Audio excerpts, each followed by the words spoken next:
الرحمن الرحیم۔ سوال یہ ہے کہ امام کے پیچھے اگر مقتدی نماز میں شامل ہوتا ہے،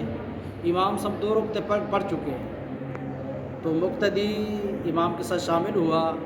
اب امام نے اپنی نماز مکمل کی، مقتدی کی 2 رکعتیں رہتی ہیں، تو وہ اپنی 2 رکعتوں کو کس طرح مکمل کرے گا؟ تو جس مقتدی کی 1 یا 2 رکعتیں رہتے ہیں، اس کے لازم ہے کہ وہ جب امام آخری رکعت میں تشہد پڑھے، مقتدی عبدہ و رسولہ تک پڑھ کر وہ خاموش ہو کر بیٹھا رہے،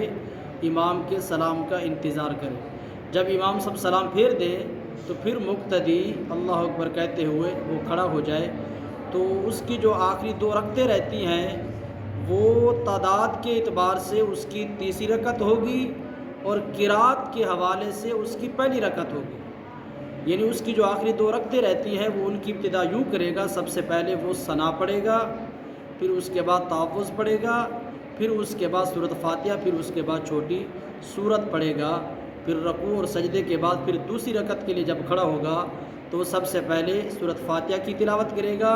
پھر اس کے بعد چھوٹی سورت پڑھے گا، پھر رکوع اور سجدے کے بعد آخر میں یوم یقوم الحساب تک پڑھ کر وہ سلام پھیرے گا۔ یعنی جس کی 2 رکعتیں رہ گئی ہیں تو وہ تعداد کے اعتبار سے دیکھا جائے گا کہ تیسری چوتھی رکعت ہے، اور قرات کے حوالے سے قرات کے حق میں اس کی پہلی اور دوسری رکعت ہوگی۔ جس طرح پہلی اور دوسری رکعت کے اندر ثنا اور تعوذ اور سورۃ فاتحہ کے ساتھ چھوٹی سورت پڑھی جاتی ہے، تو مقتدی کی بھی جو رکعتیں رہ چکی ہیں تو ان کے اندر بھی وہ وہی چیزیں پڑھے گا جو پہلی 2 رکعتوں کے اندر پڑھی جاتی ہیں۔ یعنی سب سے پہلے ثنا، پھر تعوذ، پھر سورۃ فاتحہ، پھر چھوٹی سورت ملا کر، اور آخری رکعت کے اندر بھی اسی طرح سورۃ فاتحہ اور اس کے ساتھ چھوٹی سورت ملا کر اور آخر تک اپنی نماز کو مکمل کرے گا۔ تیسری 3 یا 4 رکعت والی نماز کے اندر تشہد پڑھنا یہ مقتدی پر بھی لازم ہے اور امام پر بھی لازم ہے۔ اگر امام تشہد پڑھ کر جلدی کرتا ہے، وہ تیسری رکعت کے لیے کھڑا ہو جاتا ہے، مقتدی کا ابھی تشہد رہتا ہے، تو اس پر لازم ہے کہ وہ عبدہ و رسولہ تک پڑھ کر پھر وہ تیسری رکعت کے لیے امام کے ساتھ کھڑا ہوگا۔ اگر اس کا تشہد مکمل نہیں ہوا تو اس وقت تک وہ کھڑا نہیں ہو سکتا۔ ہاں، جو آخری رکعت ہے اس کے اندر اگر امام نے جلدی کی، اس نے تشہد پڑھ کر، درود پاک پڑھ کر، دعا پڑھ کر اس نے سلام پھیر دیا،